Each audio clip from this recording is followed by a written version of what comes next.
احتجاجات کو حرم معصومہ میں قبول فرمائے۔ میں ہمیشہ جب بھی آ رہا اور زائرین کو ایک ہی نصیحت کی، اور وہ نصیحت آج پہلی مجلس سے چند باتیں متفرق بیان کرنا چاہتا ہوں۔ میں زائرین سے درخواست کروں گا، اور میں زائرین کو اس وقت بھی کہتا تھا،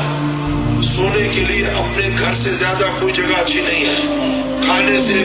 بہتر کھانا اپنے گھر کا نہیں ہے، سہولت سے زیادہ اپنا ملک اور اپنا شہر نہیں ہے، سب چیزیں وہاں موجود ہیں۔ یہاں جب انسان آتا ہے وہ ایک ہی مقصد لے کر آتا ہے، وہ مقصد لے کر آتا ہے کہ میں جہاں امام رضا کے پاس جاؤں یا یہاں پر آؤں، مقصد یہ ہے کہ میں معصوم کو راضی کر سکوں، میں معصوم کی زیارت کر سکوں۔ سب چیزیں وہاں مل جائیں گی، جانے کے بعد یہ وہاں نہیں ہے۔ اس لیے جتنا اوقات، جتنے وقت، جتنے دن تم میں ہو یا مشہد میں ہو، حرم میں زیادہ وقت گزارو،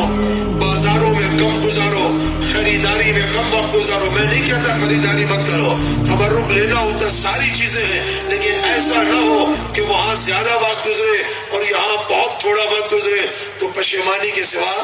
کچھ بھی نہیں ملے گا۔ کل قیامت کے دن کہیں گے معصومہ کے حرم میں گئے تھے تو وہاں کہا جائے گا کہ کتنی دیر بیٹھے تھے کریم اہل بیت کے دروازے پر، جتنی دیر بیٹھے تھے اتنا ثواب آپ نے دے دیا۔